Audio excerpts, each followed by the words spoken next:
Ryan Garcia tells Tank Davis, let's run it back. No rehydration clause 2024. Let's get it. We're going to talk about Ryan Garcia telling Tank to run it back. We're going to talk about what Gervonta Davis has to say about this situation. But before we do that, make sure that you hit my like button and subscribe to the channel if you're not already subbed to the channel.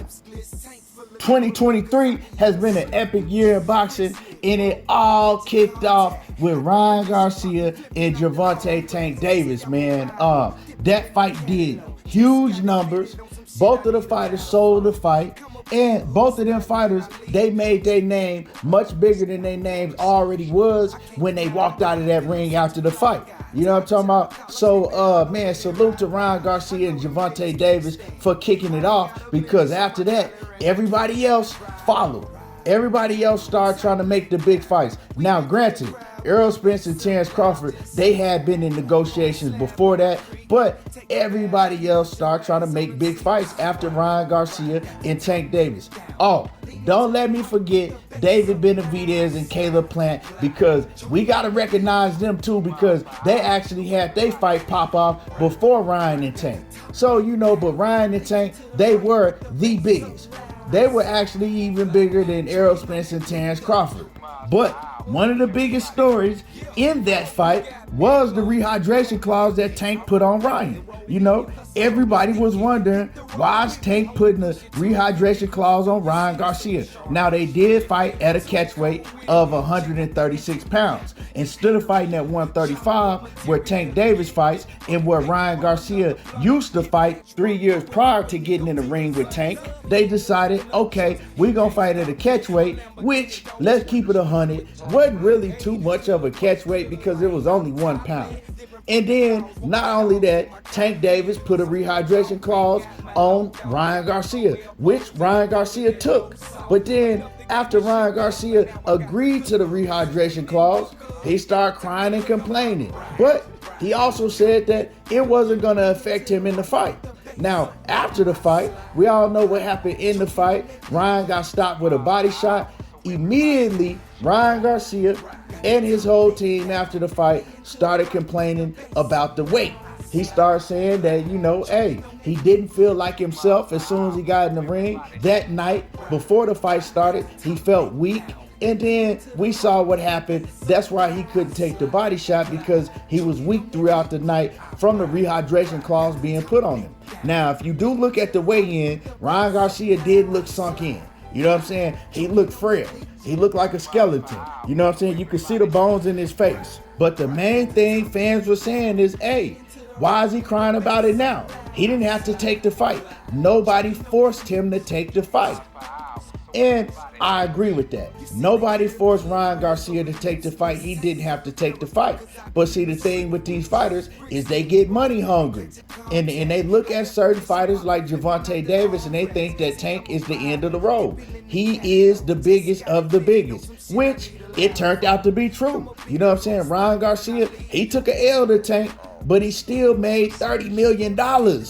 And Tank still made over that. So they both came out with the W at the end of the day because they both got paid. Tank came out with his respect and his dignity and looking like a monster.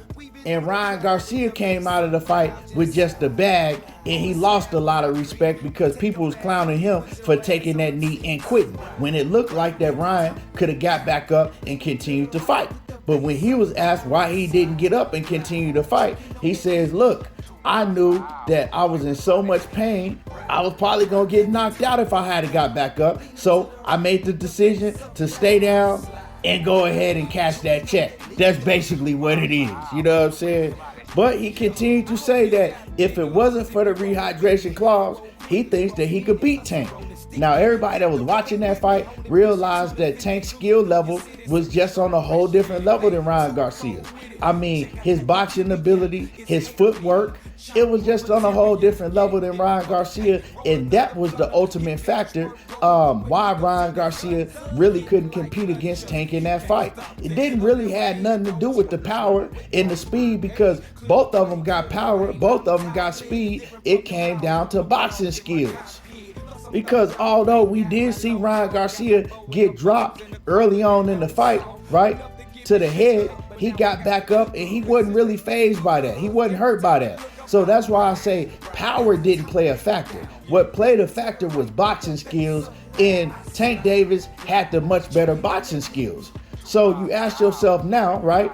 Ryan Garcia is now asking for a rematch, and how this came about is someone was on Twitter trolling, and he says to Tank Davis, and I'm gonna put it up here so y'all can see it. He says Ryan Garcia is better. So Tank said, why don't you ask Ryan about that? Ask Ryan, do he believe he better? And then Ryan jumps on there and he says, well, let's run it back. Tank, is you down with this? So the reason I'm saying with no rehydration clause, because this ain't the first time that Ryan talked about running it back with Tank Davis, but he's always said that he wants to run it back with no rehydration clause, right? Run it back at 140 pounds. Now the thing is Tank is much better, right? And Ryan Garcia, you know what I'm saying, it ain't even been a year since they fought. Ryan Garcia ain't even had a tune-up. So him asking Tank to run it back, my question is, when? Are you talking about in 2024? Are you talking about in 2025? Because right now, it ain't been long enough. You ain't had enough time to catch up with Tank Davis with skills. But on the other hand, if they did run it back in 2024, I mean, it's going to sell. And to keep it a buck, I'd rather see him and Ryan Garcia run it back than put on the rematch with Isaac Pitbull Cruz. And I know that the fans is going to buy this again. And they probably going to get 1 million pay-per-views again, seeing Ryan Garcia and Tank Davis run it back. You know what I'm saying? If you gonna steal the fans' money fighting the Isaac Cruz or somebody, you might as well run it back with Ryan Garcia. You already got a built-in storyline. The first fight, Ryan had a rehydration clause on him. He was making excuses about that. Now you can come back, fight him at 140 pounds, no rehydration clause, and that's a whole storyline to the fight right there. That'll sell. That's gonna sell the fans on that alone. Because we all know that Ryan has a fight coming up with an opponent that's supposed to be very dangerous. He got almost 100% knockout ratio. If Ryan go and knock him out at 140 pounds, look spectacular, there you go. That's all you need. So that's how I feel about that situation. But do I think that it's going to make a difference at 140 pounds with no rehydration clause? I think that the difference that it could make is maybe he won't stop Ryan Garcia with a body shot. Maybe he'll have to knock out Ryan Garcia with a headshot. So, I mean, if you want to call that a difference, yeah, it might make a difference. You know, even if he doesn't knock Ryan Garcia out, I think that he'll still beat Ryan Garcia with his skill set. He'll still outbox him and beat him. Yes, because he's a better boxer. So at the end of the day, it's going to come down to who has the better skill set. And Tank definitely still has the better skill set.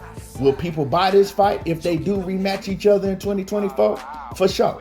People definitely going to buy it because Ryan, he has a huge fan base and Tank got a huge fan base. And both of these fan bases that these fighters have, they'll pay to see them fight anybody. It don't even matter. Now, without each other, they might not get 1 million pay-per-view buys. But with each other, they're going to come together and they're going to do 1 million plus again. Because both of these fighters, they know how to sell a fight. But anyway, y'all let me know how y'all feel about all of this. Do y'all think the fight will go any different if there's not a rehydration clause and they fight at 140 pounds? Drop a comment in the comment section. Make sure that you hit my like button. Subscribe to the channel if you're not already subbed. And share this video. Y'all already know how I do. There you go, talking that boxing again. And I'm gone. 2 miles per hour, so everybody sees you. I can't deny, I feel